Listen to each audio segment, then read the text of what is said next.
Thank you. So item 2 is roll call. Martina, will you please call the roll to ensure that we have a quorum of the board present?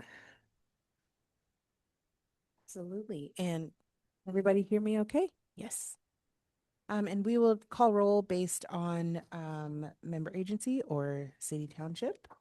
You might just speak a little louder. I'm at the far end of the, Can you all hear me now? yeah. So calling roll from township or member agency, starting with Sleepy Hollow, Here. San Anselmo, Inverness, Here. Mill Valley, Stinson Beach, Here. Just here. Muir Beach, Larkspur, Town of Ross, Here. great. Bolinas, Marinwood, Here. Corte Madera, Kenfield, Here. Fairfax, Here. Novato, Here. Southern Marin, Here. San Rafael. Here. And did we call Sleepy Hollow? We did. Okay. So it looks like we do have And one. here. Oh, apologies. Last but certainly not least, the county of Marin. And let the minutes please reflect that Director Rodoni is here and he was on time. We do have a quorum, Director Hilliard, and because we don't have any directors joining us in the remote environment, you do not have to do a roll call vote. Thank you so much. And welcome, everybody. And happy holidays almost. Okay. So the next item is item 3, agenda adjustments. Do board members or staff have any adjustments to the agenda? Hearing none, we'll move on to item 4, open time for public expression. The public is welcome to address the Board of Directors at this time on matters not on the agenda that are within the jurisdiction of the board. Please be advised that pursuant to Government Code Section 54954.2, the board is not permitted to discuss or take action on any matter not on the agenda. Comments may be no longer than 2 minutes and should be respectful to the community. Please silence your cell phones during the meeting. Mute your microphone when not speaking.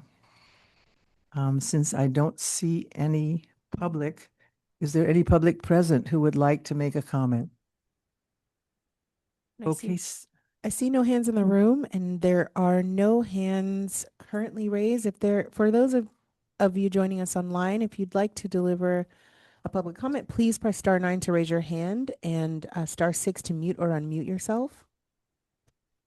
And there do not appear to be any hands for comment, neither in the room or remotely. And I just wanted to make a note for the minutes that Director Murray of Muir Beach has arrived for the meeting. Thank you. Okay, now we move to item 5, Executive Officer's Report. Executive Officer Mark Brown will provide the staff with a report on this item. So Mark, take it away.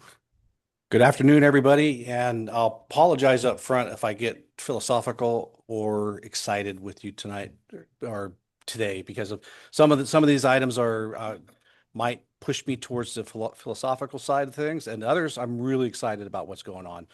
But first, I want to express happy holidays to all of you, your families, your member agencies. We had an opportunity to get together as staff, and I know that every single one of you know what an incredible staff we have here at Marin Wildfire.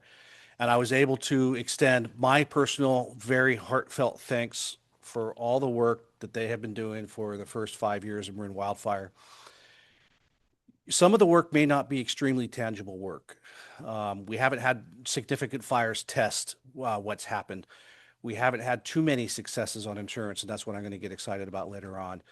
But when you drive around Marin, you can see the change in the environment. You can see the evacuation route improvements. You can see when I look across the canyons, I can start seeing houses because people have been doing their defensible space work. You can see the work that our shaded fuel breaks have been doing. So that type of example of the reward that our staff is able to see. But I wanted them to know that I'm convinced that the taxpayers are very thankful for it.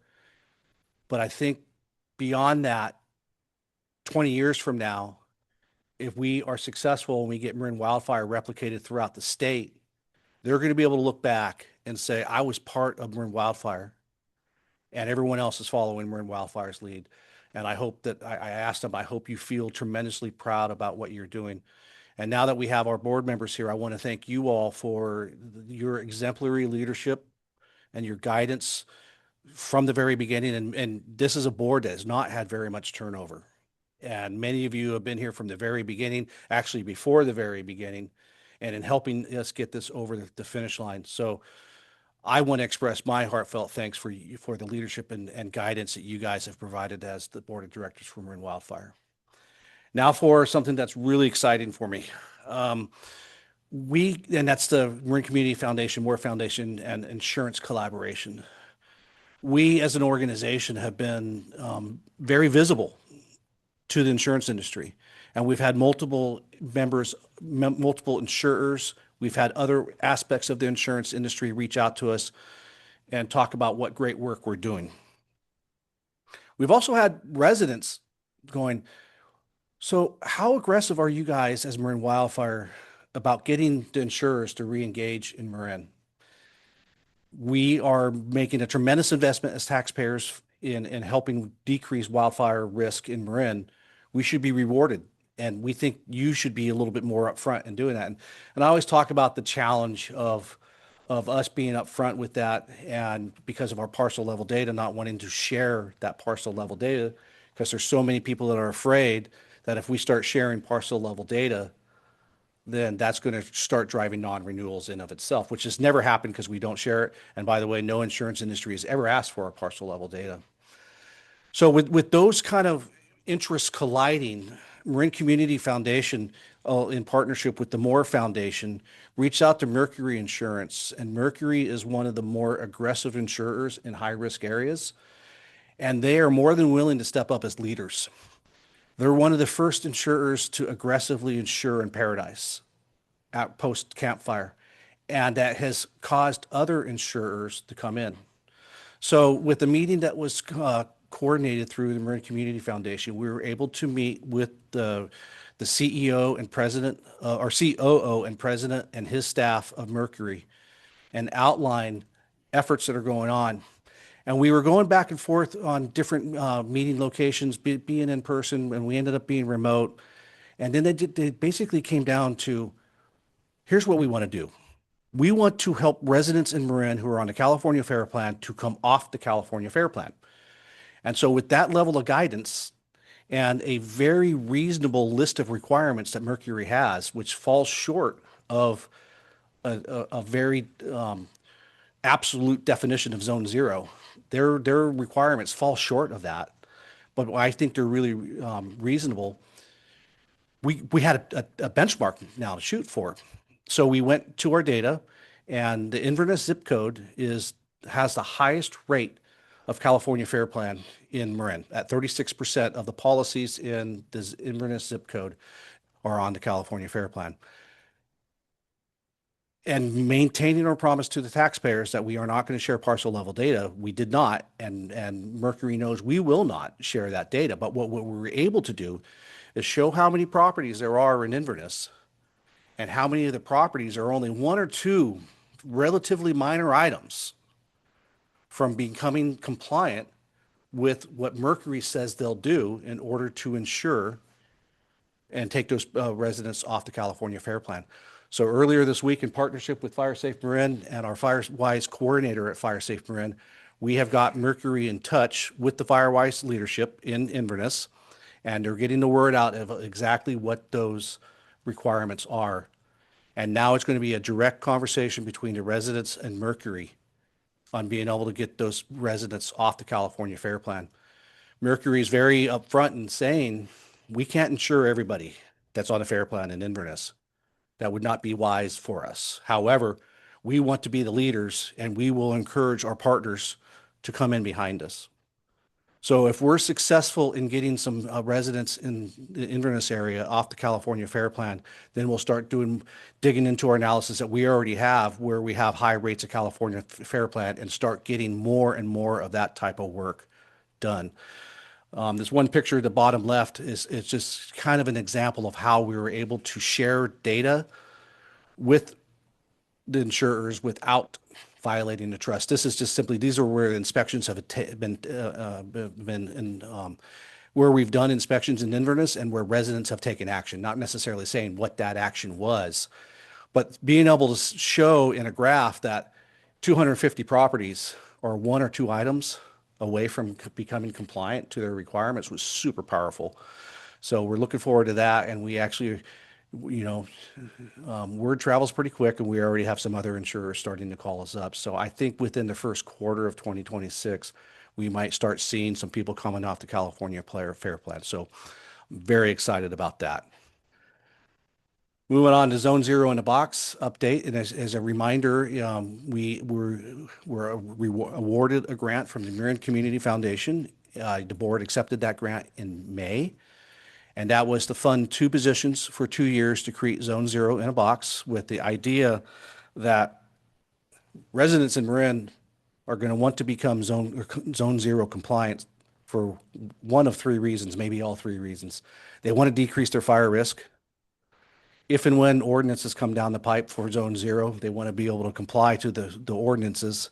But I think the biggest one is going to be, a lot of insurers are going to say, you need to be Zone Zero compliant if you want us to insure you.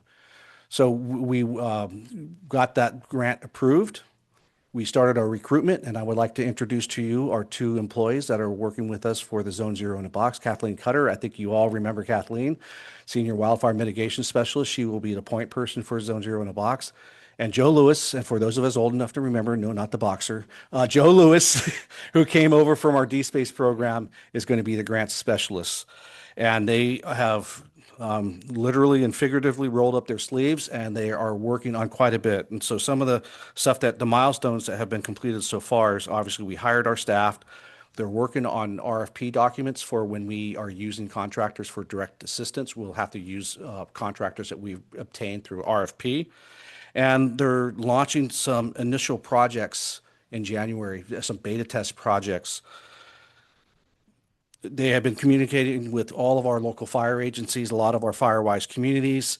And if you remember, FireSafe Marin received a grant from Union Community Foundation to create contractor training, because there's not a lot of contractors that know exactly what needs to be done for home hardening and Zone Zero. So FireSafe Marin is working with Cal Poly San Luis to create that Zone Zero in a Box type contractor training.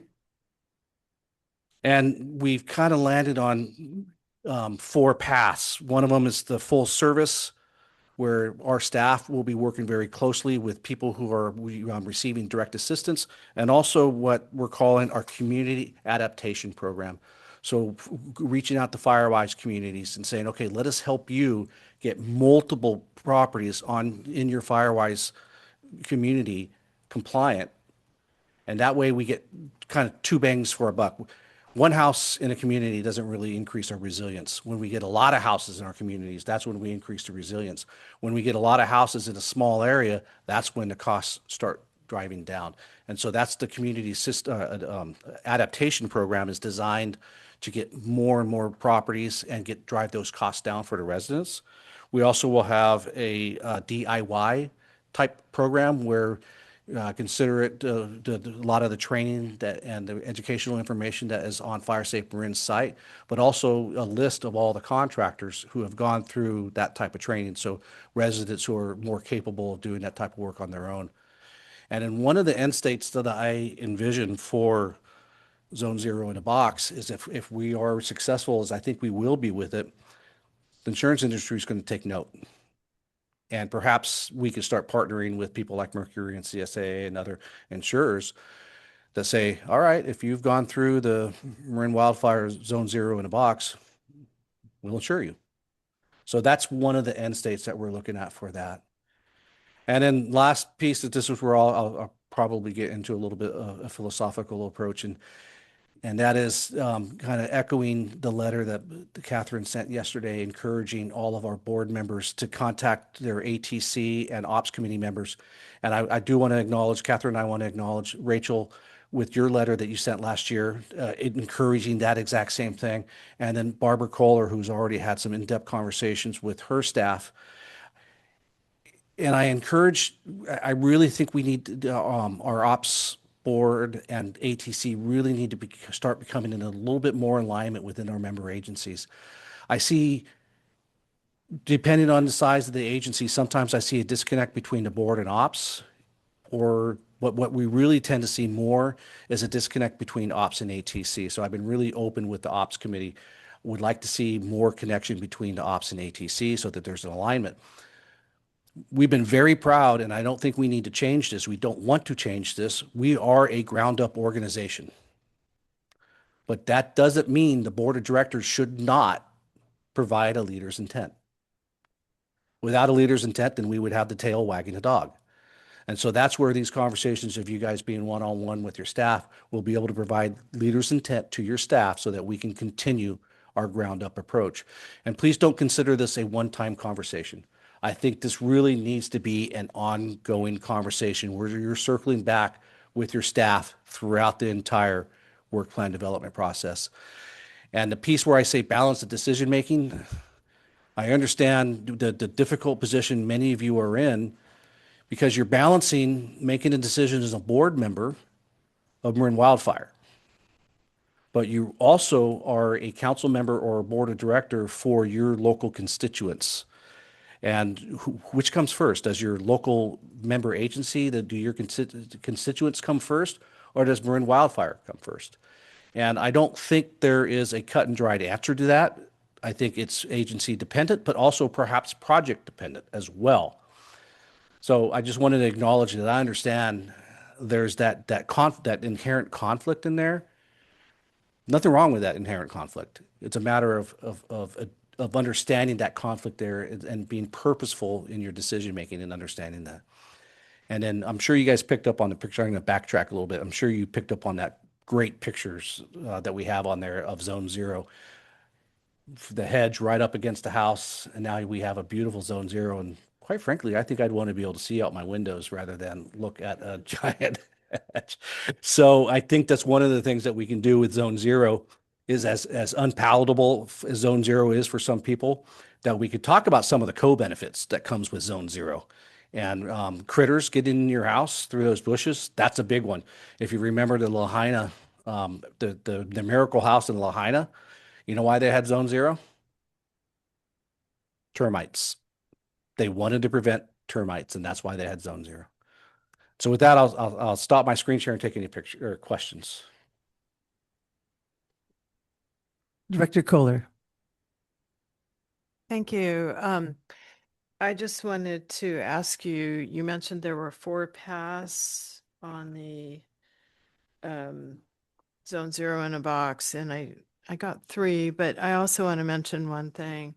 So I live in a townhouse, and it's really hard to get anything done, but I was able to get our HOA to remove the bushes in front of my house and my next door neighbors and convince my other neighbors to get rid of that stuff. So we're in a group of 4. There are others with plenty of stuff, but I was pretty happy with that. And they put gravel down. So, you know, some people think it's overreach, but I thought that was great. The other thing I just want to mention before you give that 4th one that maybe I just missed is I looked up the number of households in Inverness, and it's 884.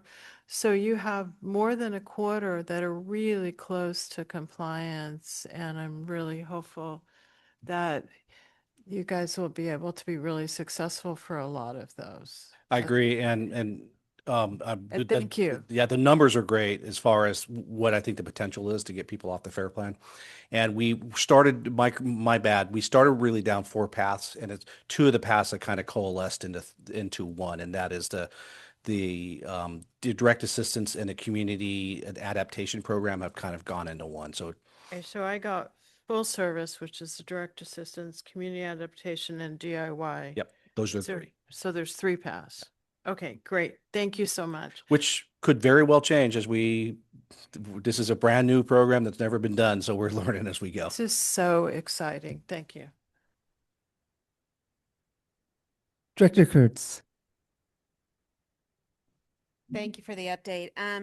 The Zone Zero in the box, is that the same as a countywide grant program, or is that a separate path altogether? Separate, but of course, the two teams are working very closely with each other so that they're complementary to each other. Okay. Could a resident do both? Yep. Okay. Does that mean that they would have the same eligibility requirements, 65 or over and 120% of the income? Now, the eligibility requirements for the Zone Zero in a box will be everybody's eligible for it. Thank you. Director McMillan. I think that's wonderful about the Marin Community Foundation and Marin Wildfire and Mercury Insurance. It's really interesting to have watched how these insurance issues have evolved and how creative you have been to come up with solutions to help people, but not have Marin Wildfire be in the position of trying to solve the insurance crisis. So that's great. I'm wondering what the difference is, if you can say, between absolute Zone Zero, if we know what that is, and what Mercury Insurance is requiring.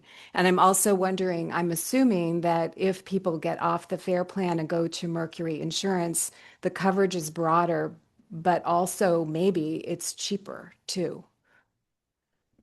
So the requirements for Mercury are so reasonable. I'm fairly certain I can get it accurately just from memory. Class A roof, which for Marin is not all that difficult because we've had a Class A roof ordinance since the early 90s. They will allow combustible siding, but the first 6 inches of the house must be non-combustible siding. They are not looking at an absolute Zone Zero, even with combustible siding. You can still have certain trees and stuff in place, but if you have non-combustible siding, they'll be more lenient on high moisture plants. And they've really gone down the reasonable approach when it comes to trees. Large, mature, well-maintained, well-limbed trees within Zone Zero will be allowed, and then a non-wood return to the fence. And do you think that approach is going to be indicative of where the state will end up with the Zone Zero rules, or this is just their business model? It's their business model, and they understand that even though they are an IBHS or Insurance Institute for Business and Home Safety, even though they are a customer of IBHS, they feel that IBHS has set that bar too high and it's unattainable. So they're willing to set the bar lower and come in. So I have, sorry, go ahead, Bruce. I mean, direct. Yep, Mark, Point. I'm as excited as everyone else about the Mercury partnership. One question I have is a lot of the work that we're doing besides, home hardening and ingress and egress work is our shaded fuel breaks that we're building around communities and reducing susceptibility of ignition entering into a community. Did you have that conversation with them in regards to that asset, that infrastructure that we're putting in place? And does that tip the balance in any way? We have, and we've mentioned that with so many insurers, and usually we're not as interested in that as we are on property. And one of the examples is, one of the things that they constantly tell us, well, all that's going to grow back, and not they're worried about the sustainability of maintaining those shaded fuel breaks. But when we started showing Mercury specifically, when we started showing them the data that we have on our dashboards and the reduced risk that is coming from, and we actually visualized it to them then that you actually saw them perk up a little bit. So for this first round of conversations, no, they weren't really interested in that. But once we started showing them our data, they became more interested and they want to dig deeper in the future. Are there other questions or comments? I have a question. Oh, go ahead, Yeah, Director Mark, Adoni. thanks for the insurance update. It's really wonderful that this is happening, that someone's taken an interest in getting people off the FAIR Plan. I just wondered what we as an agency now will do to follow up to maybe get data after the fact, who's been rejected, why they've been rejected, anything that would be helpful for us to explain in the future what we have as data that might support changing the mind of insurance companies. Given that, who your insurer is a very private data point, the main data point that we intend to track is the percentage of California FAIR plans. If their Firewise communities are willing to share reasons, then absolutely, and we'll work with the Firewise coordinator. Right now, our main data point is the percentage of California FAIR plan per zip code, and our first goal is to flatten the curve and then reduce the curve. Other comments? Director Kohler. So I met with a friend recently who's working statewide on a number of things. And one of the things she was saying to me, well, that's Marin. You can do that for Marin. And I'm wondering, and she does a lot of development. So one of the things they're trying to do is build developments that at least CalFAIR plan would cover.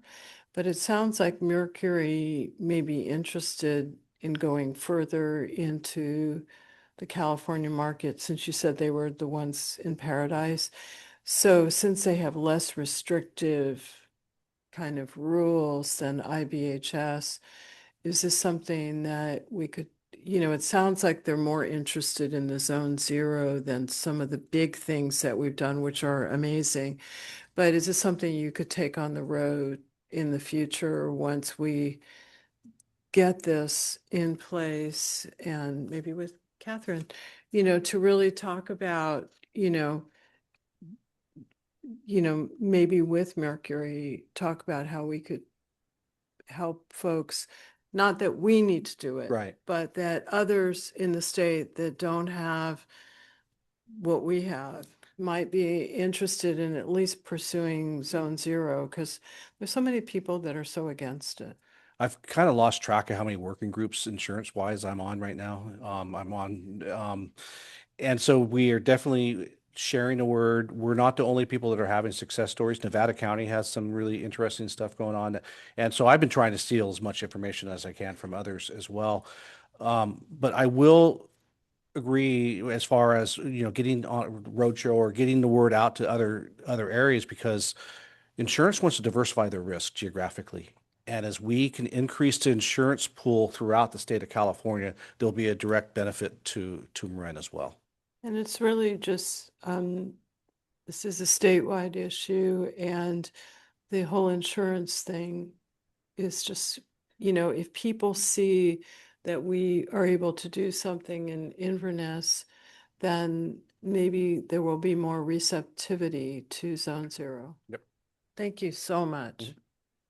Thank you. Thank you, Director Kohler. Any other comments or yes?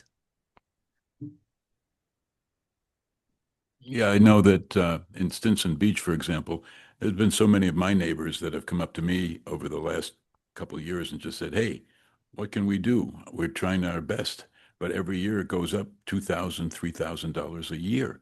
So if they hear information like this, I think everyone's going to be happy enough to say, okay, we're going to save money on our insurance, but let's take that money and do the hardening the right way and get it done.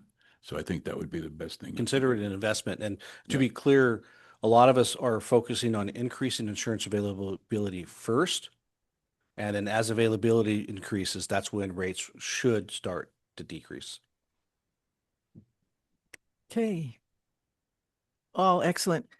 And I'm going to ask you a question from my own personal perspective.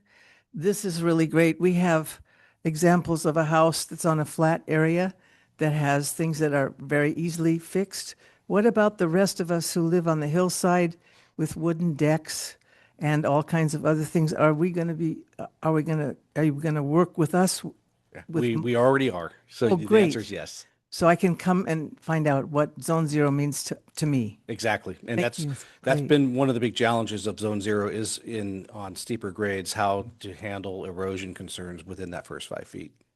Perfect. Thank you so much. Okay, any other comments from the board?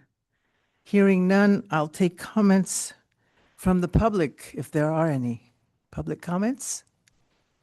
Certainly, it does appear that we have a public comment in the remote environment. I'm sorry, I can't hear you. Apologies. It looks like we do have a public comment in the remote environment. Okay. And it looks like El Minigus, you should be able to deliver your comment starting now.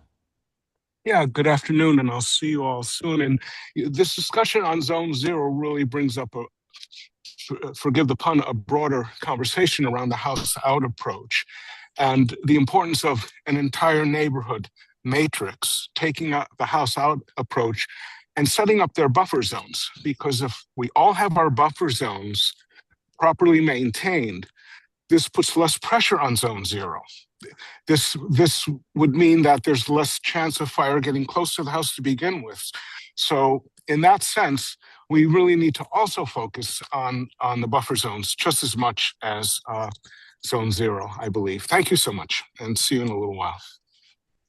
Thank you so much for your comments. Are there any other comments, suggestions?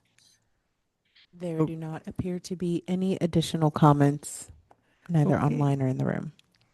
Okay, seeing no more, then we'll bring it back to the board. Well, I think for discussion, we've already done this, and this does not require any motion. So thank you all for your input. It's valuable, as always. So we're going to go now to item number 6, the consent calendar. The opportunity for public comment on the consent calendar items will occur prior to the board's discussion of the consent calendar. The board may approve the entire consent calendar with one action. In the alternative, items on the consent calendar may be removed by any board or staff member for separate discussion and a vote. Does anyone on the board or staff wish to change the consent, pull off an item off the consent calendar? Not an item to pull off, but All these same things. on the agenda where it says 2 COC members, but the staff report only has 1, so it should be just 1. Oh, thank you for the correction. Okay. So I will now take public comment on the consent calendar. Is there any public comment? And there are no hands for comment at this time. Okay. So then I'm looking for a motion to approve the consent calendar as corrected. I'll move to approve. Second. Great. Moved by Director Finn, seconded by Director McMillan. We don't need a roll call, or do we? Just prior to doing the vote, I did want to request that the minutes reflect that we did have the arrival of Director Molesworth for Bolinas, as well as Director Burke, or Stephen Burke, who is the alternate this afternoon for Director Jones in Mill Valley. Thank you. Okay. So the next item is. I think we need a vote. Oh, right. Thank you. I was speeding right through it. All right. So I think we can do this by voice. All right. All in favor? Aye. All opposed? Any abstentions? The motion passes. Thank you so much. Okay, item 7, staff reports. Item A is the December finance report. Yes, and sorry I was all choked up earlier. Good. So excited about what's going on. My apologies for the original version of the agenda did not have the budget reports. We just uploaded them today. And I can tell you that we are, let's see, we're 42% through the fiscal year. Our overall expenditures are at 21%. We're at 3.5% of our 10% that we can do for admin. And then our program is tracking at about 35% of its progress, which is actually pretty good for this time of year. So in the archives, and I'll make sure that you guys all have links to it. The updated finance reports are now attached to the agenda. Thank you so much. Well, you haven't had a chance to really look it over, so thank you for the highlights. So I'll now take questions about this from the board. Anyone have any questions about the finance report? Okay, are there any public comments on the finance report? There are no hands at this time for comment.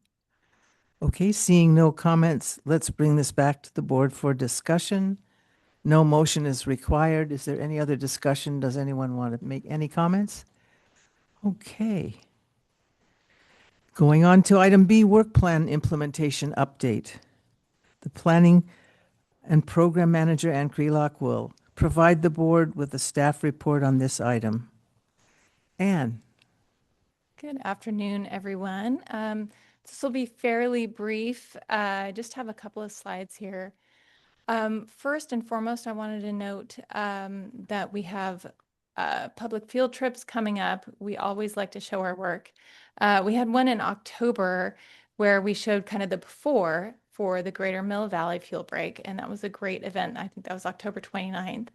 And then we're going to bring people back out in the springtime and show people some after work.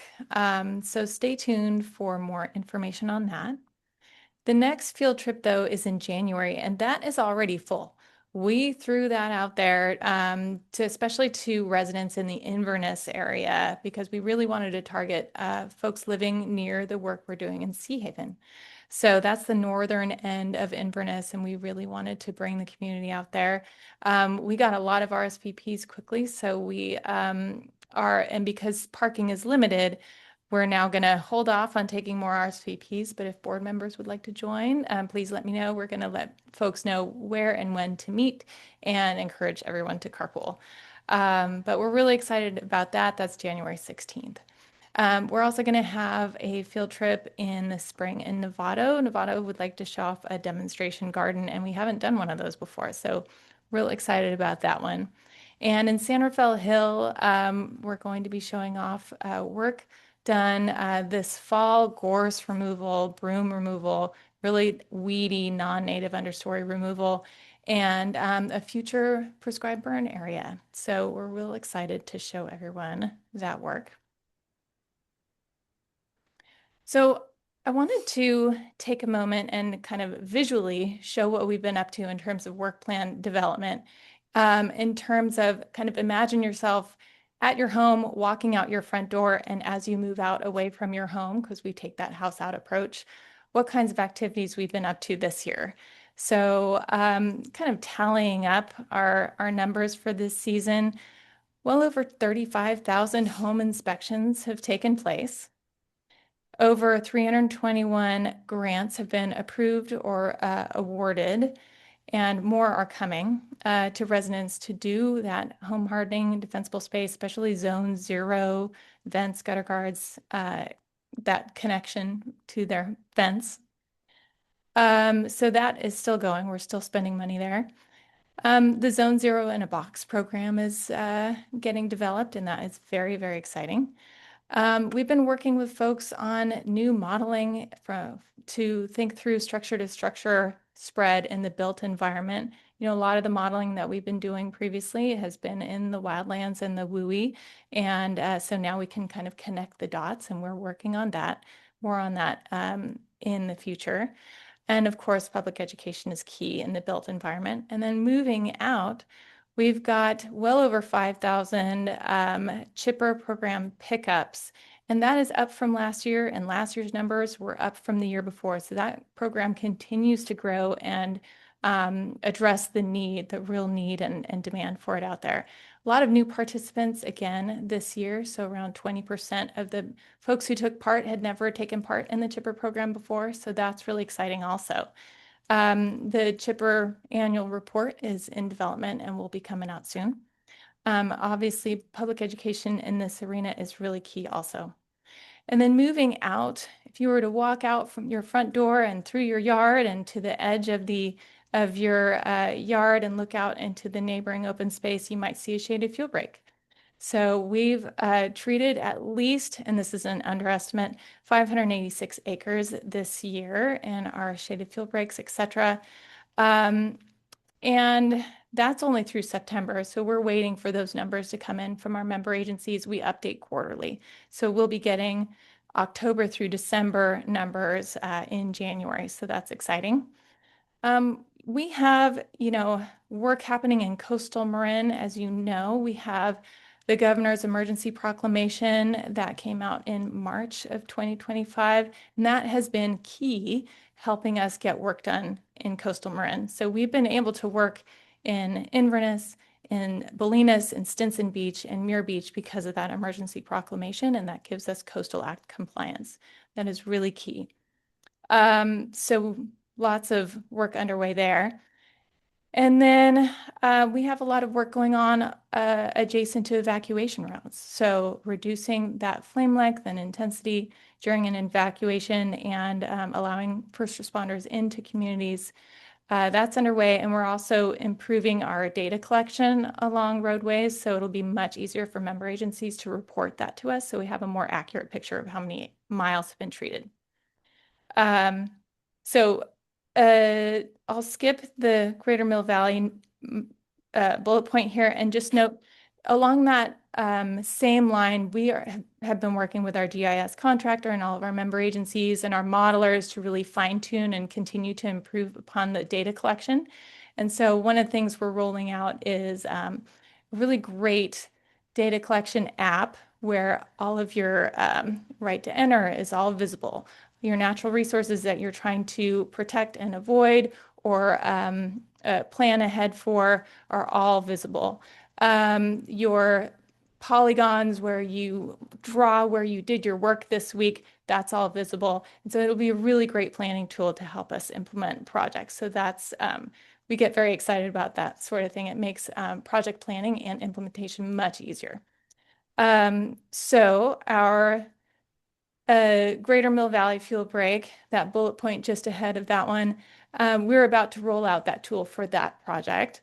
So that project was approved by you all very recently in 2025, and that's our 23-mile long shaded field break all around Mill Valley. And so implementation of that project started this fall, so that's exciting too.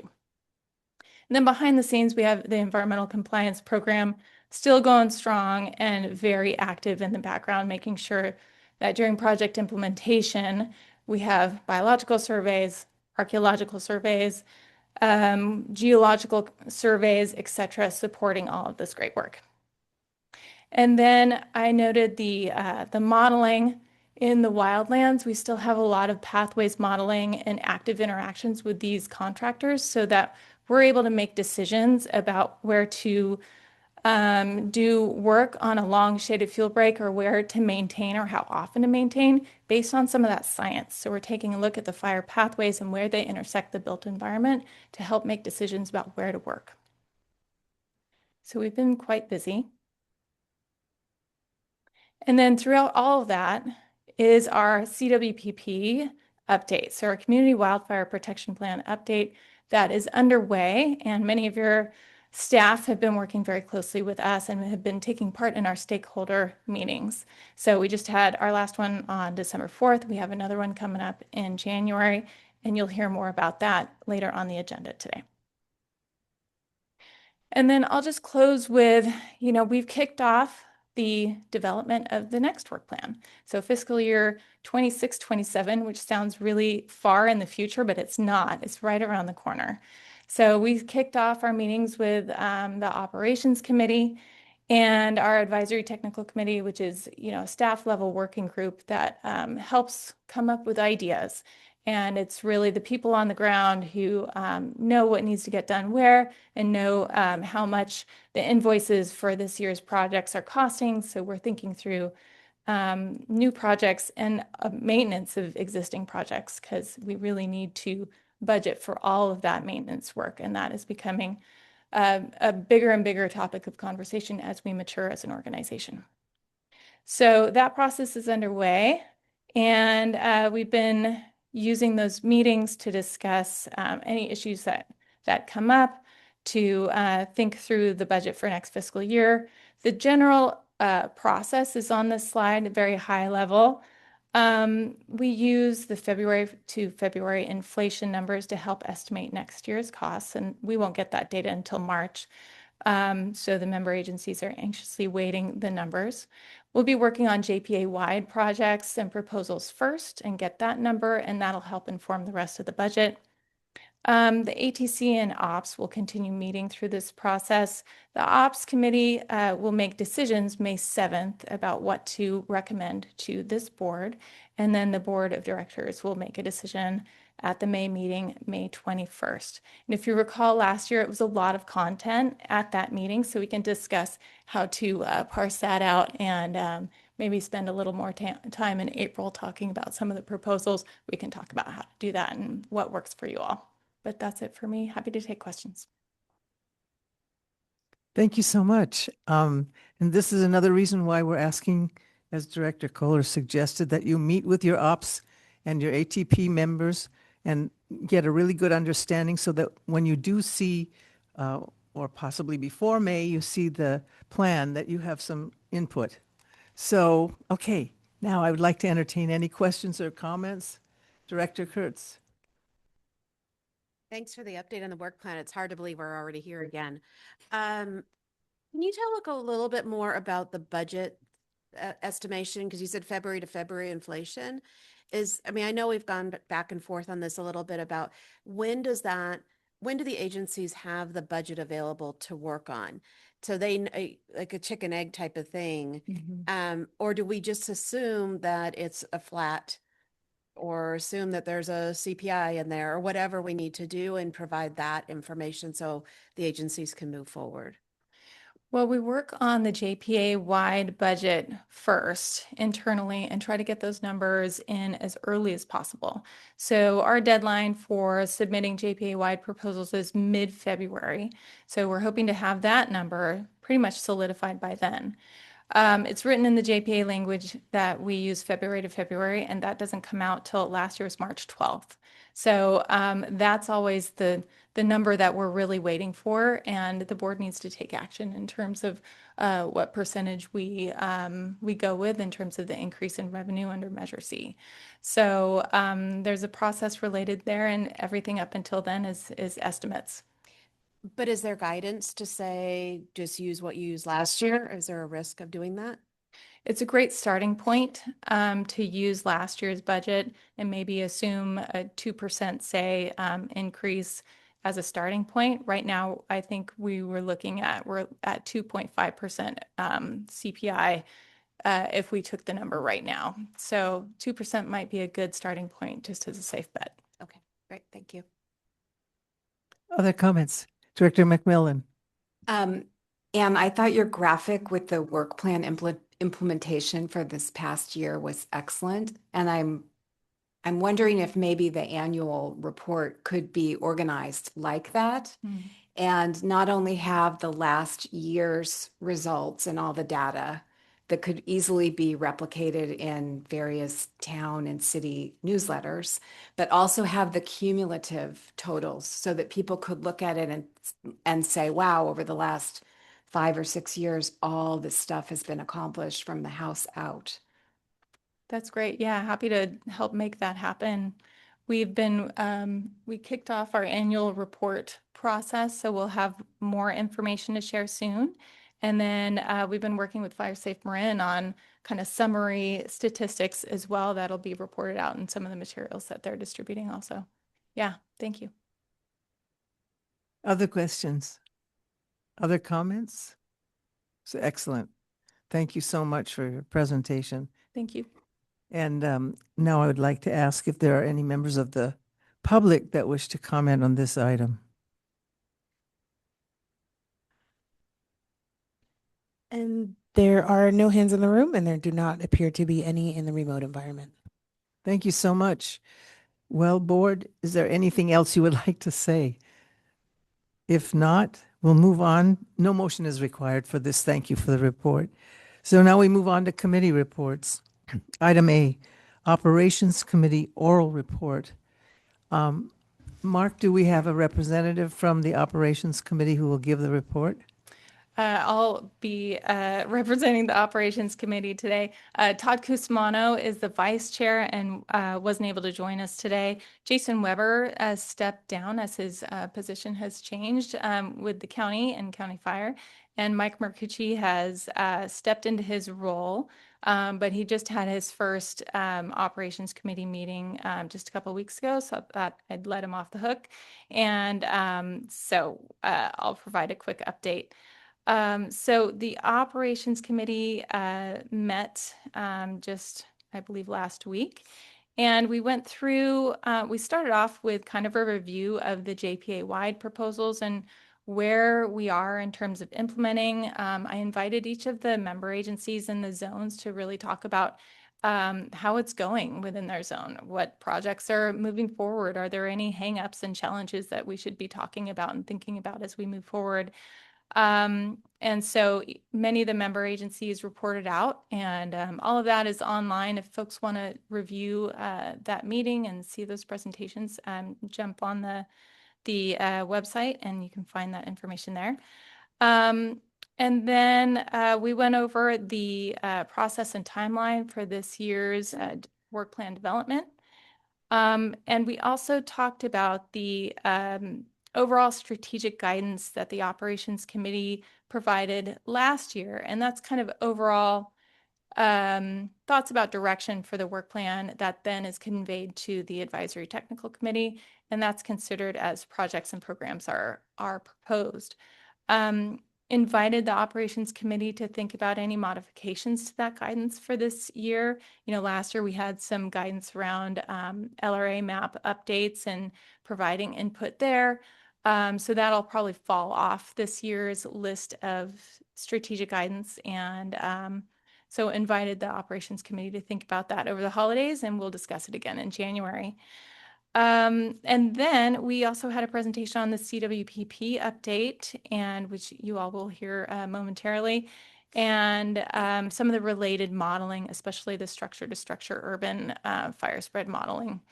So it was a really interesting and engaging meeting, and I think folks really appreciated the CWPP update.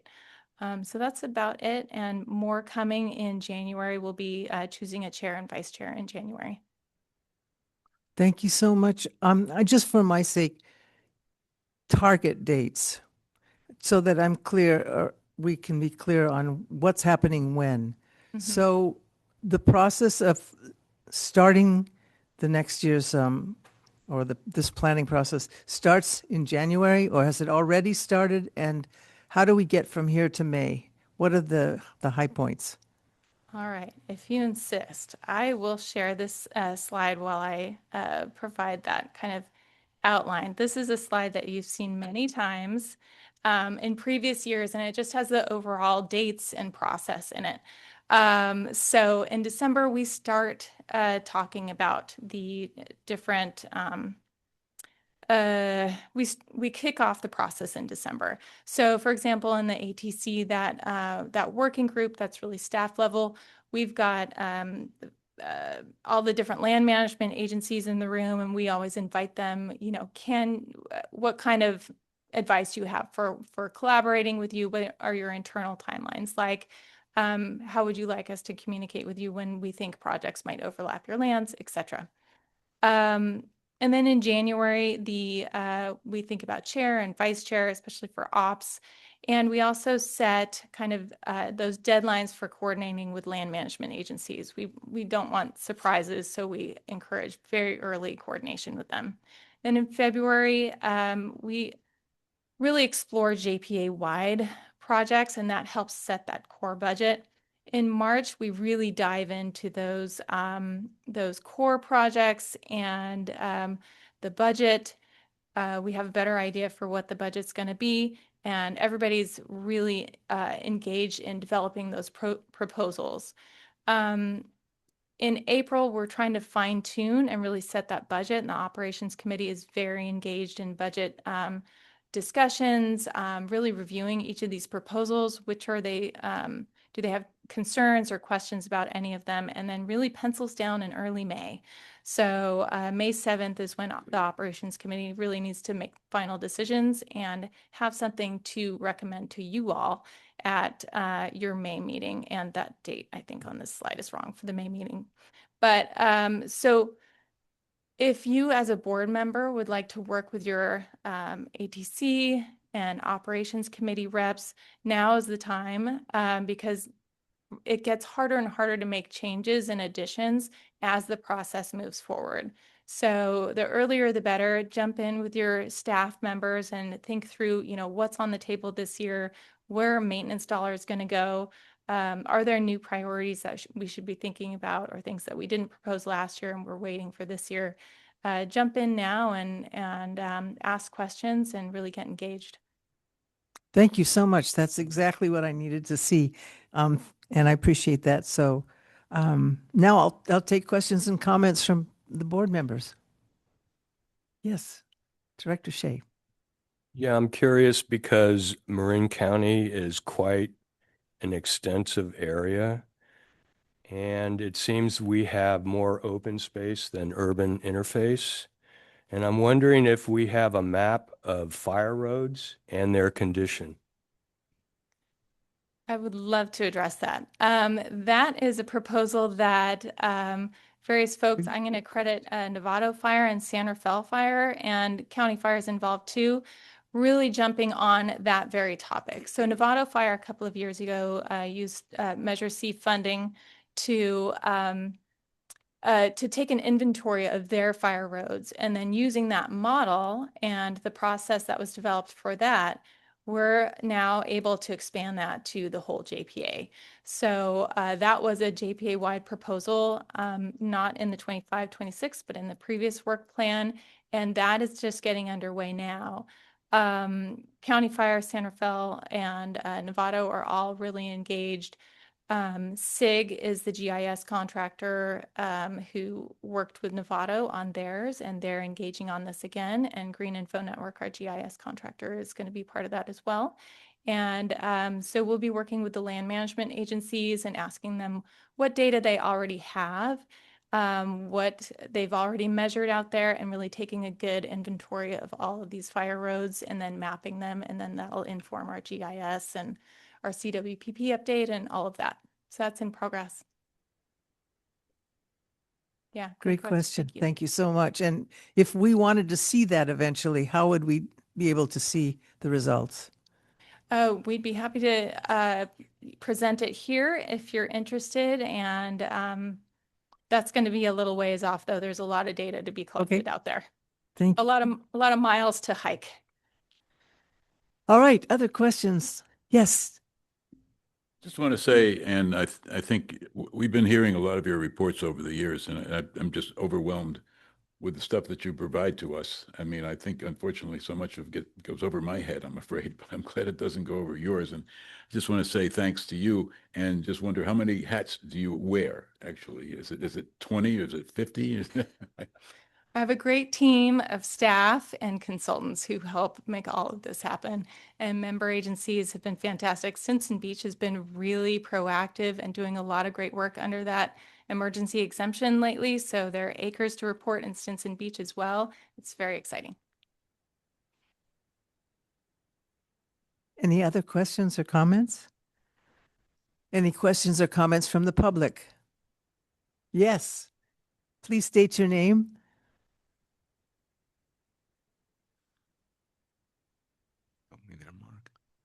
Hello? Okay, good. Larry Minikis, San Rafael.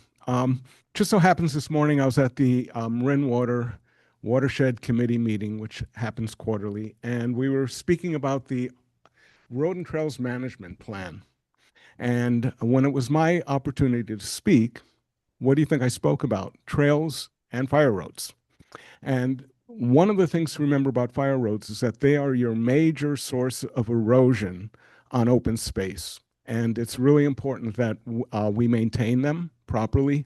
Otherwise, when we have these atmospheric rivers that we're seeing, which may only get worse, no one knows.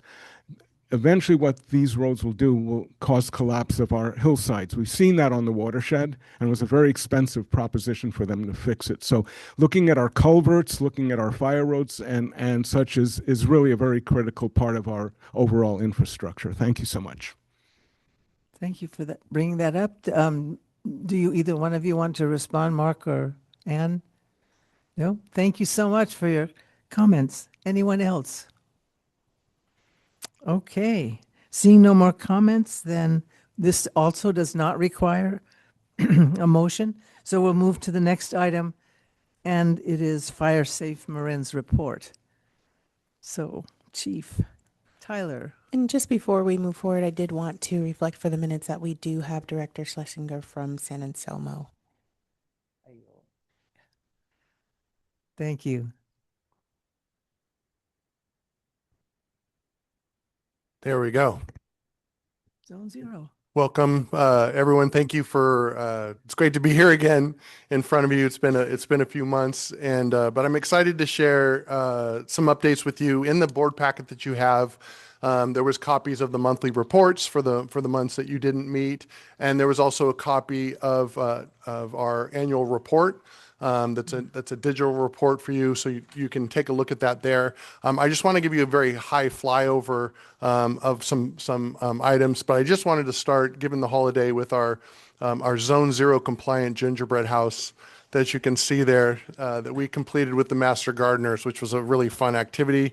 This is the kind of thing that we will use with social media, to get some eyeballs on that and just have fun. Some new assets that we have had since we last talked, we're just about to send out a renter's guide.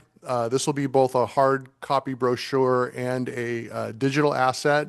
We collaborated with the different various fire agencies on this through a couple of different iterations because there's just such a large amount of renters that are here in Marin, and they often are sort of forgotten, or there's not specific information for them. And so, there are some commonalities that they have that they share with everyone, even though they might not be in control of what they can do to the property in terms of hardening or landscaping.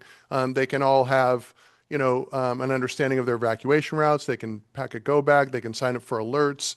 And then we also talked about encouraging them, talking with property owners, kind of the essential pieces with their insurance, and that they should have their own insurance, their own renter's insurance, and other items. And this also has a QR code that drives them back to a website for Fire Safe Marin's website, where there's this and additional information.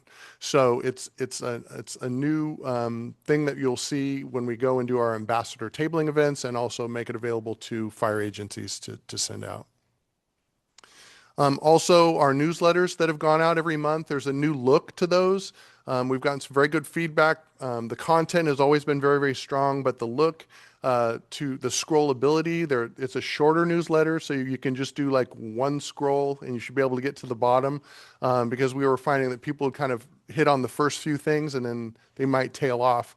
And then also, when you do click on one of those links, it takes you to a web page that allows us to track the statistics of the number of people that land there, and then their interaction, their time with it, et cetera. And when we just had PDF versions of information, we couldn't do that. So a lot of great feedback that we've got, but I'm always interested in hearing more if you've got comments with that. Also, prominently displayed are regular articles about the Community Wildfire Protection Plan. That's part of the public education and outreach as we develop that.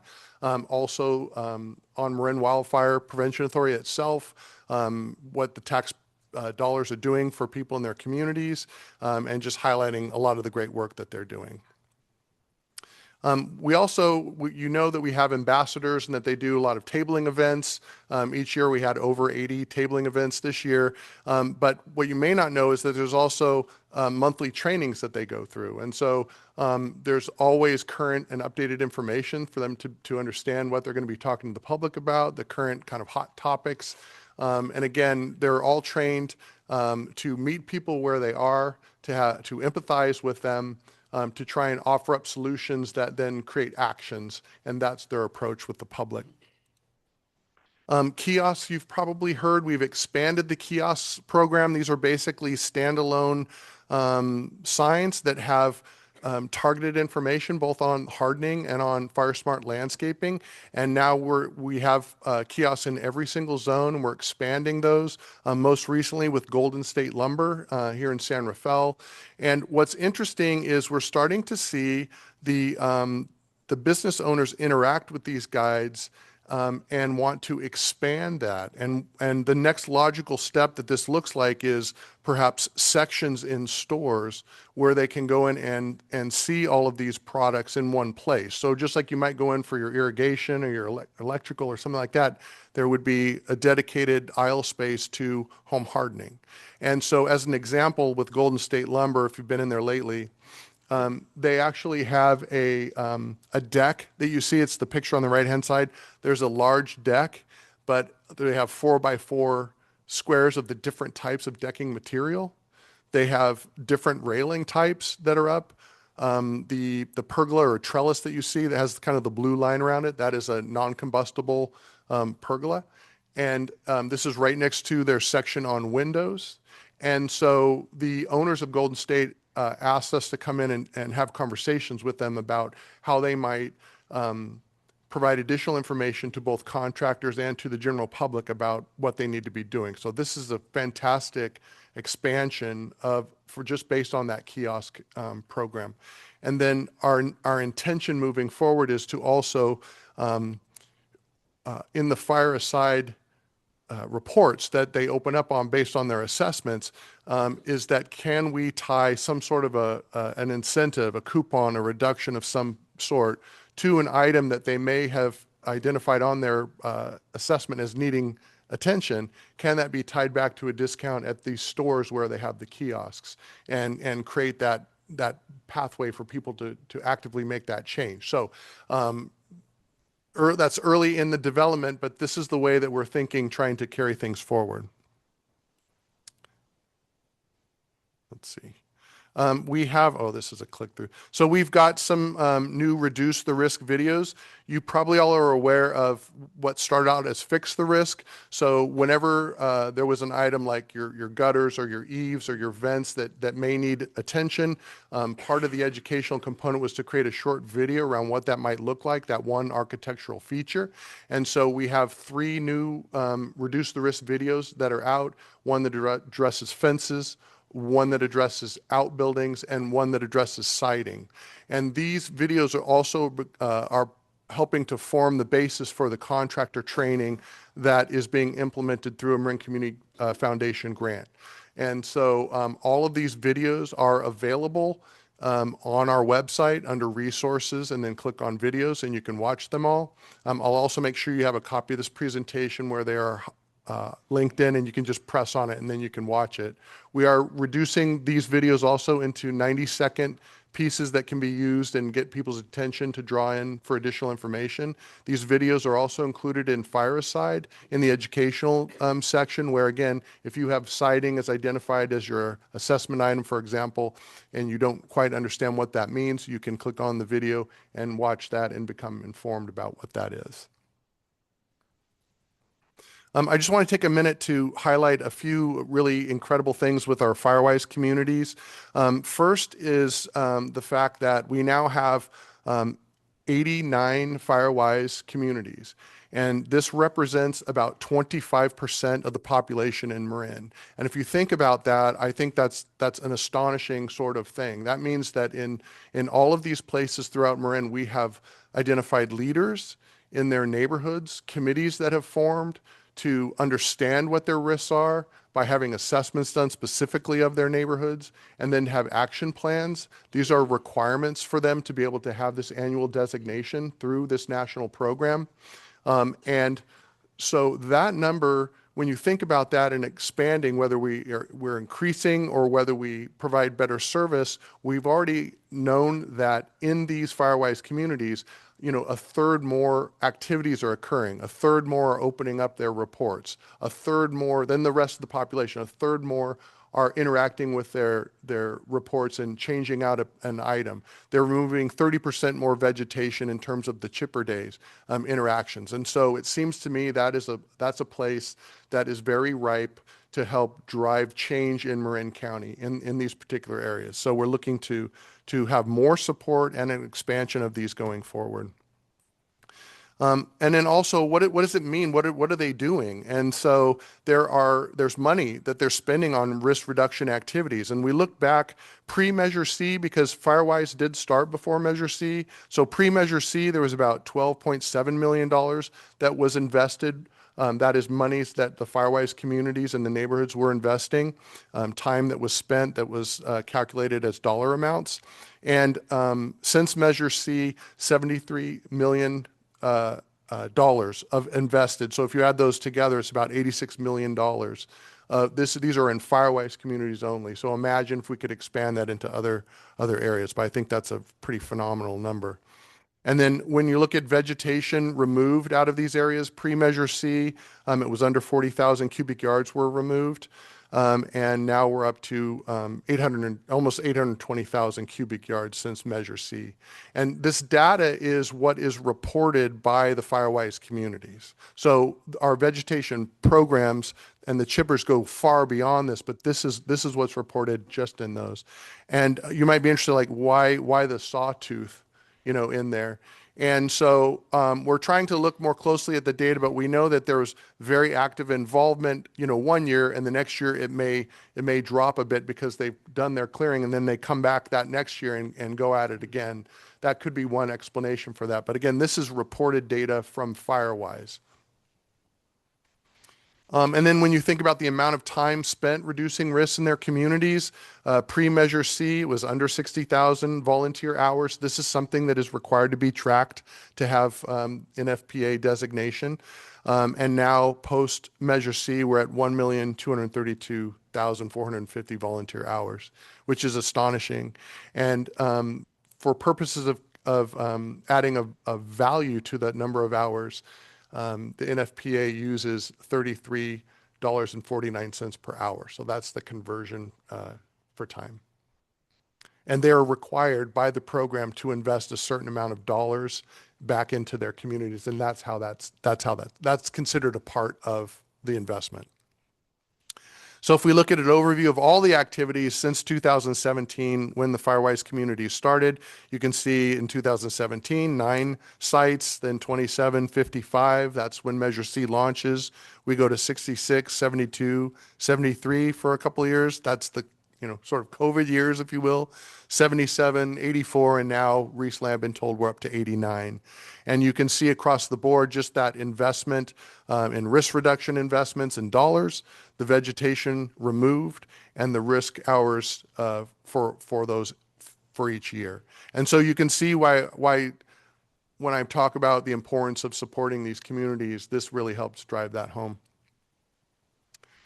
Just switching gears, I know you're going to hear more about the CWPP in a moment, but Fire Safe Marin is involved. We received funding from the California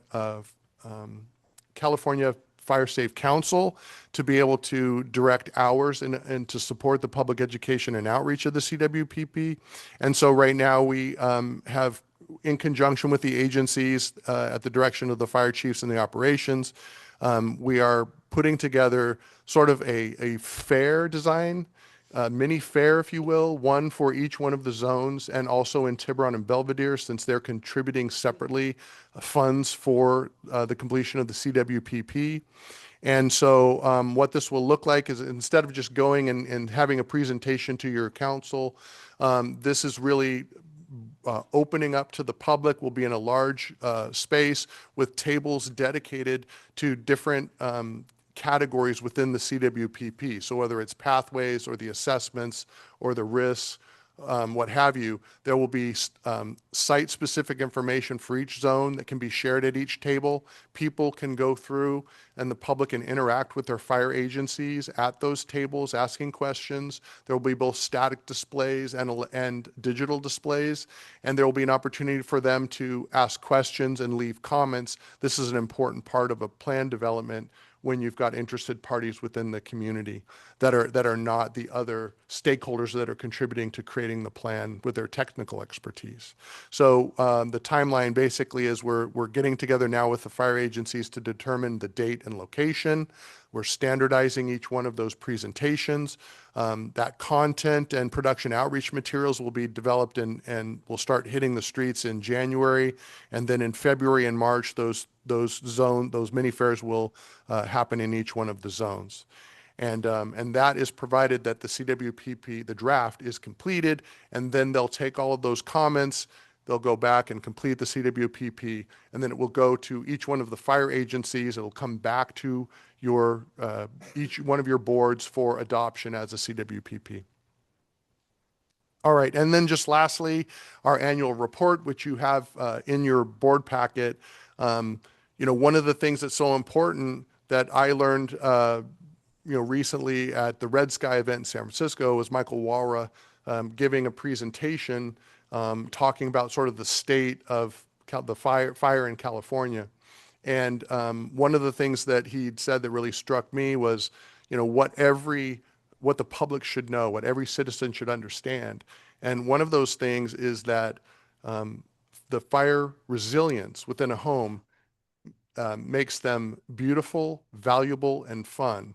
And that was important for the public to understand that, not just what definitions of home hardening and whatnot is, but that they can see the aesthetic and they can see themselves as a family in these spaces. And so our report kind of draws on that, where this is a beautiful, zone zero space. And the first thing when you look at it isn't that it's a zone zero space. It's that I'd like to sit there and have a cup of coffee, and have a conversation, And so I think you're going to see more of that going forward, that kind of idealized where families can see themselves in these places without them, thinking, gosh, that will look really bad. Within our report itself, let me see if okay, that's not coming up. You can see for yourself in the report, basically we've got our vision, our mission, our values up front, and then we start going through all of the different accomplishments and some of the deliverables that were really terrific this year. One, I just want to highlight the Fire Smart Yard. So this was a digital piece that was getting at the aesthetic of Zone Zero and what it could look like. And that was so popular that we decided just to do 25 hard copies. These have been delivered to all your agencies. So each one of your agency has those, along with some of our allied partners like the Realtors Association, the Builders Exchange, et cetera. There's a couple of copies over in the office. I'm going to pass this around so you can look through it.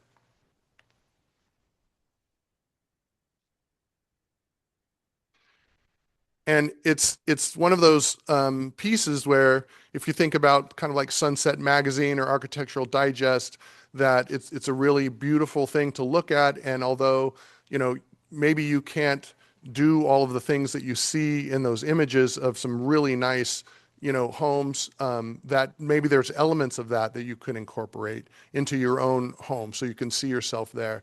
And so the idea is that if enough people are interested in getting some additional hard copies, we'll do another run of those. But I can tell you some people really need something in their hands. A quick story, I've been talking to my wife for a long time about implementing Zone Zero at our house.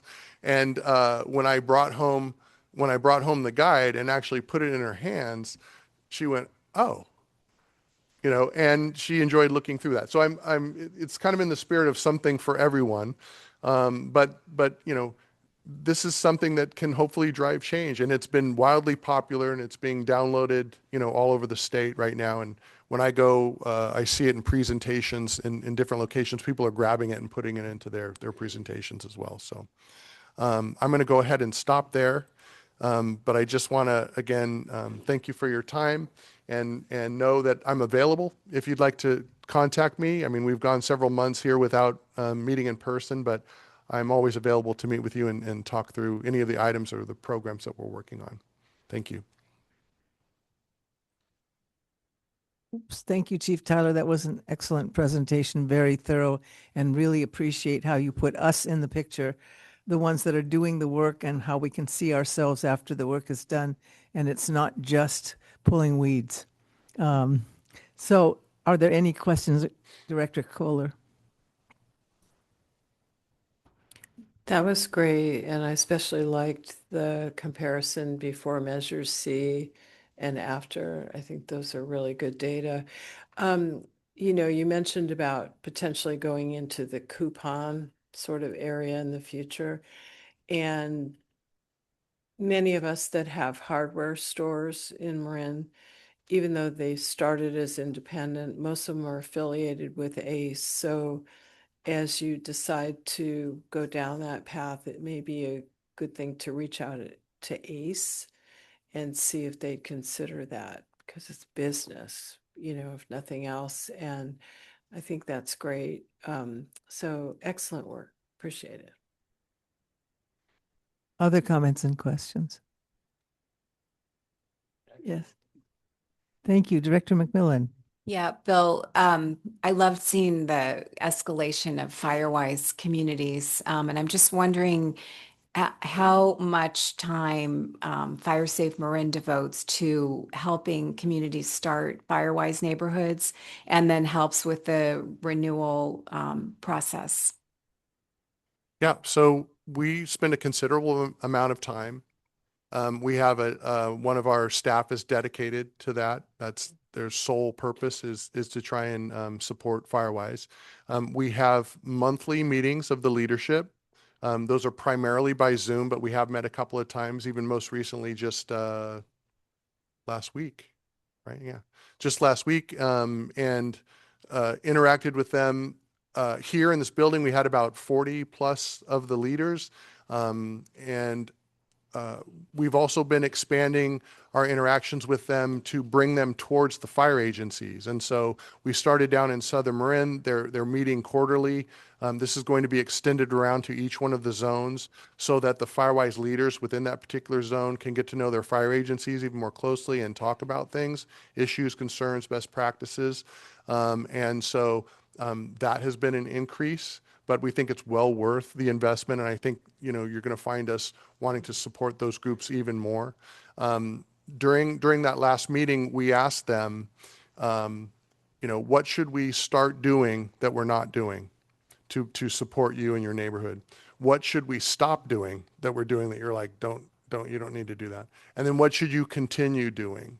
And so we had an opportunity for them to put those responses up on the wall, and we've gathered all of those, and we're going to send those back out to the group to show. And we're going to figure out how to integrate that into our future work plans. We've also asked them, thinking about their January meeting, to do a SWOT analysis on their own neighborhood. That is, what are the strengths in Firewise of their neighborhoods?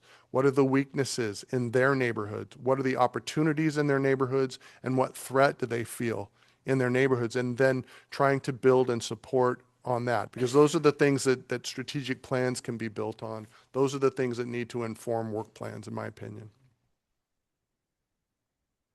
Yes, Director Schlesinger.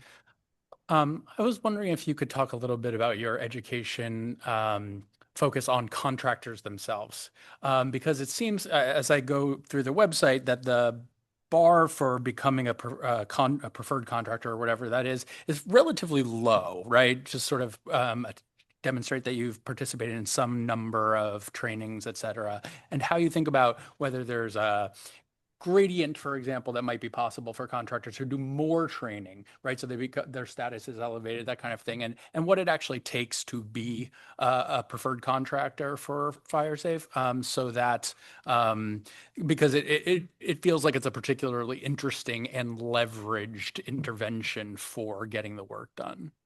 Yeah. So right now there are no preferred contractors. What we had started with a couple of years ago was for landscape contractors, that if they came to a particular training, that we would have their name out there, that they had gone through that particular training. And so with regards to contractors and home hardening, this is what the Marin Community Foundation grant is focused on. So we're building an asynchronous online training that is video based, will have a workbook, is going to be offered in English and in Spanish, and that is tested. And so it will have at least 7 different elements that are built off of the reduce the risk videos. So elements about the roof, the siding, decks, etc. There'll be video presentations, there'll be workbook material, and then Steve Quarles, who is a retired PhD in that focused on home hardening and reducing building ignition. That is his expertise. He's known nationally and probably internationally, and he is the one that is helping to develop the criteria that will be the focus of each one of those chapters. And he is doing green screen discussion so that where you start off talking about a particular topic, there are so many different types of architectural features and the way buildings are built. We can't cover each type, but Steve will talk about, or Dr. Quarles will end up talking about, different elements of this that they'll want to think about. So by going through these different chapters with the workbook, they're tested at the end of that. At each one of the chapters, they have to have at least 70% passing, and then we can put their name on a list that said they've gone through the training and they've been tested. So it's a certification of completion only. And so, we're trying to prove a proof of concept with this. Right now, contractors are not required to have CEs to maintain their licenses. Coming from a fire background, firefighters train a lot, and there's a lot of, training certifications and things you go to that doesn't exist the same way in the trades like that. And so we're trying to build something that will draw them in, that they can watch on their time rather than, have to go to a class and be gone for 2 days out of work or something. That's not going to work for most contractors. So in this way, we're trying to build that training. We've also reached out to Cal Poly through their Wildfire Institute. Frank Freevolt, who is a retired fire chief there who runs that. We're trying to link in with Cal Poly's online learning systems and also their students that they have in their construction management architectural school, and seeing if this pilot works, can we expand it to a much broader, and that will be that's sort of down the road. That would be funded through like a National Science Foundation grant, which, at the national level, fire items are still being funded. And so we think we have a reasonable shot if we can demonstrate competence in this and that it works and that contractors are actually using it, then that would be the next place that we would go with that. Yeah. Thank you for your very thorough answer. I appreciate that. Okay, any other comments or questions from the board? Hearing none, do we have any public comments or questions? There are no hands at this time. Thank you so much. Well, that was quite comprehensive. Thank you. All right, now we're on item 9, information items. Item 9A is SB 165, Local Agency Special Tax and Bond Accountability Act. I bet you had fun reading 2,197 pages in your packet. Mark, can you explain the highlights of all those numbers? I promise to make this the shortest agenda item tonight. SB 165 requires transparency about where we're receiving our funds. So the first couple of pages is an outline, and then the rest of the 2,100 and whatever is parcel by parcel data where we're getting our funds. Thank you so much. And we are required to publish those every year. Yes, we are. Thank you. All right. Are there any questions or comments from the board? Page 2000.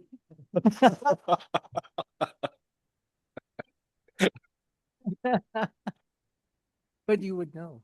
Okay. He's very thorough. So, all right. So are there any public comments? There are no hands at this time. Okay, thank you so much. So no action is required, and we're going to item B, Community Wildlife Protection Plan Update. Short? I'll do as short as I can. It'll be presented by myself. Charlotte Jourdain would normally present this. He's our main project manager, and she does usually just a great job at describing stuff like this. So she had a conflict, so she was unable. So she sends her regrets, and guess what? You guys are stuck with Me. So, you would think that I would have figured this out by now. All right, Community Wildfire Protection Plan.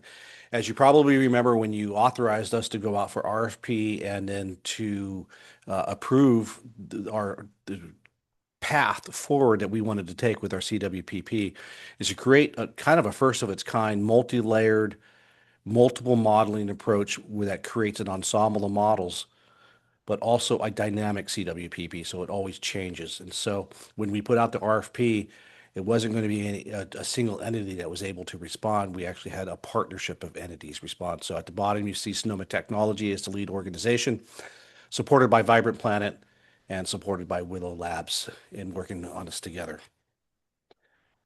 What is CWPP? I'm not going to read line by line for you. Yeah, you guys know it well. This is our fourth update to the CWPP for Marin County. We've always covered the entire county with our CWPPs. This is the first year that the CWPP was completed while Marin Wildfire was in effect, and that's why Marin Wildfire has taken point in partnership with Tiburon and Belvedere, and their cost share is identical to the cost share for the Emergency Command Center for Dispatching Services. We felt it would be a step backwards to not include Tiburon and Belvedere. We need to continue to move forward as a county as a whole. And previous years, it was just the county that adopted CWPP. This year, we're encouraging each and every jurisdiction to adopt the CWPP in support of their local hazard mitigation plans. What's changed since our last CWPP? Well, 2020, when we published this, that CWPP was considered state of the art. It was one of the first ones to have some of the data that was in there. The change of science right now in wildfire is amazing. And now I look back at that 2020 CWPP, as great as it was, it's outdated now. It's also a snapshot in time. It's a snapshot of 2019. The data that's in there is from 2019. And nowadays, people don't want to make decisions anymore from 2019 data. They want to make decisions on 2025 or 2026 soon to be data. And we've learned some stuff from the different fires that have occurred. But the explosion of fire modeling in the wildfire space is amazing right now. Before Marin Wildfire ever came about, there was no way to model wildfire through the built environment. Guess what? There's multiple models for fire modeling through the urban environment. Pathways analysis, all of that, none of that was available to us then. We're adding it now. And the fact that we are making this a dynamic CWPP, as new technologies, new models come into play, we're going to be able to integrate them into the CWPP. It will no longer be the static binder on a bookshelf. But who is a part of it? We're bringing in all of our stakeholders. In the previous years, people knew the CWPP was going on, knew the development of it. People may not have been well involved. This time, I can guarantee you people are very well involved. And we've been putting a lot of energy to make sure that everybody has their voices heard. What's in it? Well, we have a fuel model. We have the fire behavior science modeling. So we're looking at the fire rates of spread, intensities, what's it going to do in the canopy. We're also looking at evacuation. We're looking at alerts and notifications. We're looking at the weight and speed of fire response. What are our values at risk, whether it's private property or critical infrastructure. Evacuation difficulty, social vulnerabilities. And that all creates some prioritization matrices for us. And that's where we spent a lot of time of thinking. How do you decide if vegetation management is more important than fire detection, or more important than alerting, or more important than evacuation? And one way to do it is to artificially add weighting to the scores. And we opted not to do that. And also, what scale do you want to prioritize? And since we already have a well-defined evacuation zones that they were designed for a reason, we decided to use our evacuation zones as a scale for prioritization. Rather than trying to prioritize across everything that we're doing, we decided to prioritize by theme. So we have a prioritization of vegetation management, and within vegetation management, there's two sub-themes, then fire detection and everything else that you see on the screen. So within an evacuation zone, you can see now where that zone ranks across the county. And then our member agencies are going to be able to go through, wow, you know what? We're doing a good job on vegetation management in this zone, but perhaps our alerting is showing that it's not as good. And so they're actually going to be able to dive in. What we didn't want was a computer model to tell our subject matter experts, because we have a lot of smart people working for all of our agencies. We didn't want a computer model to tell them what to do. We wanted the computer model to provide them with information to make informed decisions as they build out the work plan. And so as I think we've landed on something that's really going to be functional for our teams. How did we, one thing I want to make note of though, the progress that we take based on the CWPP won't necessarily be tracked on a day-to-day basis. In the CWPP, it's going to be tracked on Marin Wildfire's dashboards. And in the CWPP analysis, those prioritizations by themes that I told you about will get updated annually, just before the work plan period. So when our staff is going through the development of the work plan, they have the newest, freshest data. Again, CWPP is not an activity tracker. It's also not a detailed design tool. It's to provide our subject matter experts, who are very smart, information to make well-designed projects. Who's been really working on it the hardest? We have a design and implementation team, but we also have the advisory technical committee plus representatives from Belvedere and Tiburon. That we call it the ATC Plus group, has met 4 times, and they have been reviewing a lot of the data. The internal team has been meeting almost weekly, sometimes twice a week, digging into some really fascinating items. I know that I've walked away from a couple of those meetings where I felt like my brain was pouring out of my ears with the data and the information that was going through it. So we are going to have an amazing tool. We worked really hard to make sure that we had the right fuel model. If we don't have the right fuel model, then a lot of the data is worthless. So we wanted to make sure we had that. And right now we're really digging deep to make sure that those priority themes come out the way we want them to. It doesn't do any good if you look at a theme and you go, wow, that really doesn't make sense to me. And then you're not going to trust it. So that's what we're working with the ATC Plus, is to make sure that those themes make sense. And so within the subgroup, we had a couple zones that just didn't make sense for vegetation management and what it was saying. And so when we dug into the data, we were able to identify, okay, well, that's why it's saying this. And so that's what we need to fix. And other times so one time we found out the data was, we needed to turn something on or off to make it make sense. And then there was other times where the data said, well, actually your original opinion was wrong. That's me. My original opinion was wrong. So being able to be open and dig through that data is really going to help us. And so we do plan on having a draft CWPP by the end of January. And that's where the public engagement that Bill talked about, that I won't go very much into since he covered it so well, but it'll be where we are pushing our fire agencies up front with support of Fire Safe Marin and Marin Wildfire. So it's going to be your agencies that are up front engaging with your communities. And we're going to avoid death by PowerPoint. And that's why we're doing it in a mini fairs, where you can go to tabletops and really dig in as a resident with what you want to talk about the most. And like I said, an annual update. And that's where, when I mentioned that we have multiple urban conflagration models coming out, they aren't ready yet for the CWPP, but that's the great idea, great concept behind this being dynamic, that when the urban conflagration models are ready, we're not going to have to wait for the next publication of the CWPP. We're just going to add it right in. With that, I'll turn off screen share and take questions, and encourage you, if you want a little deeper dive than I gave you today and you want to hear it from Charlotte, watch the video of the operations committee. Thank you so much. This is really amazing. So comments from the board. Director Kurtz. So thank you for the update on the CWPP. That's a state is that a state requirement? It's actually a federal requirement. Federal requirement. I guess I'm a little bit concerned. I mean, yes, we have to do it. I guess I'm a little concerned that the timing of it right now is tying right in with our work plan. And presumably it's a lot of the same people at the table for both. And ideally the CWPP and the work plan are going to be really aligned, but it's potential it could come out with something different. The good news is that the ATC Plus is seeing the data as we go through it. So as they develop the 26-27 work plan, it's with the data in mind from the CWPP. So it is they will be complementary to each other. We don't feel there will be conflicts, but you're right. It is a little bit of a double stamp on the time. And we've been, our last ATC meeting was actually a joint meeting of, first half of it was ATC, second half was CWPP or vice versa. I can't remember. We are trying to be cognizant of that time commitment though. Yeah. And so we're not, so the agencies don't have to wait for the CWPP before there's no, yeah, okay. We feel that the draft will be sufficient enough for the 26-27 planning.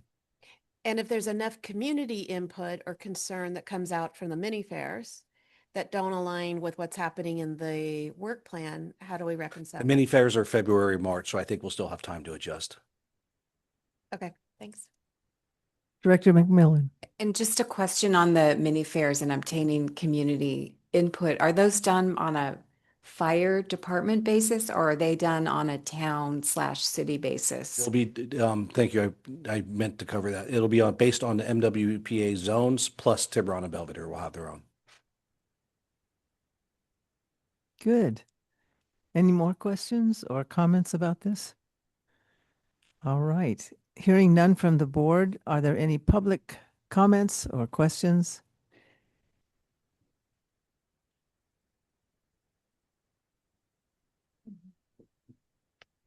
Oh, I'm sorry. That was me. I told her I'd cover that and then I completely forgot. I see no hands raised. Thank you so much. All right, then. Now we go on to our final item, and that's item 10. And that is, well, it's not final, but next to final is the board members may request any items on future agendas. Are there any requests for items on a future agenda? The future being January 15th is our next meeting. If I may, a reminder for the exec committee and the Evolve responded in the affirmative, rather than having our exec committee meeting on January 1st, we'll have it January 8th. Thank you. That's great. All right. So, and if you think of something before, what is the cutoff deadline if we think of something? Well, do we have to vote on placing things on the agenda? Nope. Okay. So if Publish the Friday before the meeting. if you would let Mark know, then that would be really helpful. And so with that, I want to, thank you all so much for the tremendous work that you've all done this year as board members, your interaction, your thoughtfulness, providing us with input, and wish you all an extremely happy holiday season and wonderful new year. But the next item, I think I would ask, so Martina, can you tell us what's going to happen next? It's not actually an item, it's more of a joyous thing. So what are we, you are all invited. Or just use your voice. Good evening, everyone. So, immediately preceding this meeting, we would love to invite you all to this wonderful spread of refreshments. We've got a few charcuterie boards and some bread items as well. Have a selection of both meat and non-meat options. This beautiful spread is catered for us by A Nice Touch by KM. His name is Kristen McMillan. She's a small business owner who is wonderfully talented in the culinary preparation department. So please enjoy. Sounds I'll give wonderful. her cards if you guys are interested. I'm very excited for you all to join us. Sounds wonderful. And this is our thank you for you being you. Thank you so much. Team, Thank you. staff, and consulting to assist us. We are adjourned.